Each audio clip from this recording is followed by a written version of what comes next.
Welcome back to video number 4 in this 4-part series for property development process.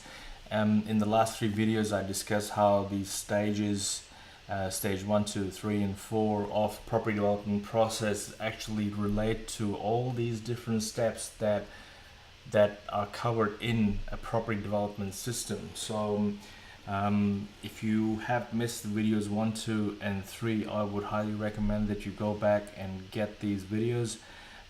If you like the video, make sure that you click on the subscribe button and you subscribe to the channel, and also all the links for all the freebies of the property development blueprint that I give away are actually in the description of this video. So make sure that you click on the links and you'll be able to get the free resources. Now we were at your strategy in after you finished. In the first 3 videos I discussed how all these steps actually account for all these different stages in the property development process, and we have finished our development. And what is your strategy going to be? I think a personal strategy actually depends upon, for me, it depends upon a thumb rule, and I'll give you my thumb rule. For me to hold a property or a townhouse or an apartment after I've developed it has to be dependent upon this litmus test, and that is that property has to be either neutral or positive for me to hold it. If it doesn't work like that, I end up selling all my development and I don't keep anything. So for me, that's what it has to be. But it's not that straightforward, because there are things that you can juggle between your property portfolio to make sure that all of them become neutral, so that it doesn't cost you more to actually hold them. I'm a big fan of either neutrally geared or positive properties, and I don't go to mining towns for that, and I don't do renovations to get a positive property, and I also don't put granny flats to do that. I do pure property development in order to get positive cash flow from the portfolio that I've got. And I've got a mix of portfolio where there are certain certain developments that I did where I held the apartments and so on that give me cash flow, and then I've also got a mix of townhouses that are good for long-term capital growth. So it actually depends upon your mindset what your strategy is going to be. There are different kinds of strategies that you can use when you're actually finishing your development, and you got to think of these things before you get into it, so that you know your position, what it's going to be. Because not only that, you've got to make up your mind, because then you can claim GST accordingly throughout the development as well. And if you don't do that, then towards the end the taxation office will ask you to refund all that GST, and then it just becomes cumbersome. So make sure that you've got all these things lined up before you get into property development, so you know that towards the end, this is what I'll be doing. I'll have X amount of profit. I'm going to roll in that profit as equity, hold it, get the property refinanced or get a line of credit on it, and so on, so that you can use the equity again for another project, and then you can come back and repeat the process all over again. So this is what strategy is, and this is what I cover in my course in the property development system. I put together project reports for my project because I like to attract other investors who can come and invest in the project if they prefer to. And this is all part of doing no money down deals, and that's what project report is, and you can get access to it with the course. And I also have a section that I included about no money down deals, because I started my career doing no money down deals. In fact, the 5 deals that I've done in the past, I've only had 1 deal where I actually put my own money in, and all the 4 other deals are in some way, shape or form on no money down deals for me.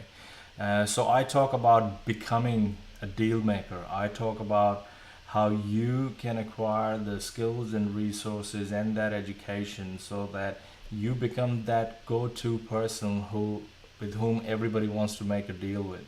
Everybody wants them to work on the project because they know that they have the skills and the ability to deliver it. So there are no clever strategies because all the different kind of strategies that used to work in the past is that everyone's aware of them.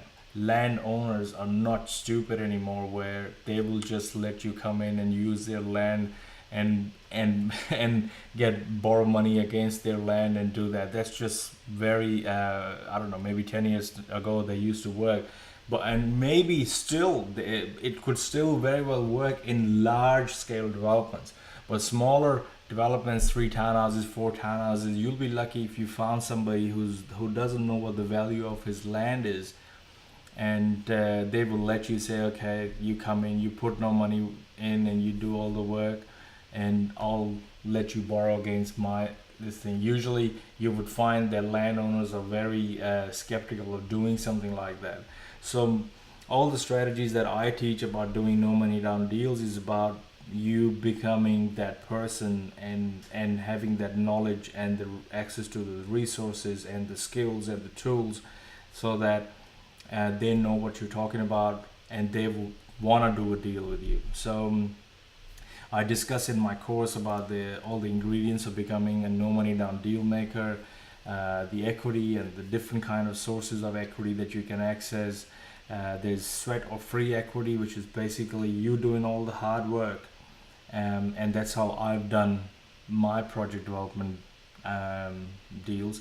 And there are different strategies for creating the sweat equity, and then there are JVs with the landowner, all different ways you can structure them. They're actually not called JVs because the taxation department doesn't like to call them, but it's kind of a development management agreement with the landowner. And you can do the same thing with a money partner, and how you can do the same thing with builders and get private funding. So all these things come into play when you're doing a no money down deal. Apart from that, in the property development system, there's a whole lot of resources. All these resources are required at mostly in the first 3 or 4 stages, because you're looking for information. You are trying to find proof. You're trying to find and validate all the signals that you've been listening to. So for that, you need all these resources. Now, not all resources are free, but I would say the ones that I use, about 95% of them are free. I only use one paid resource, and I'll tell you in that course what resource I use and I pay for. But apart from that, all the other resources that I use are 100% free, and there are resources that I have bifurcated into different headings like due diligence, listings, free and paid desktop valves, property news, major developers that you want to keep an eye on, setting up all kinds of auto alerts, suburb profiles, economy, market watch, and so on. So if you wanted to get a free property development blueprint that I put together, it is 100% free, doesn't actually cost you anything. Just click on my website, Property Development System. So you'll be on the site, click on the free blueprint, and when you click on the free blueprint, you can click here, leave your name and email address and download it.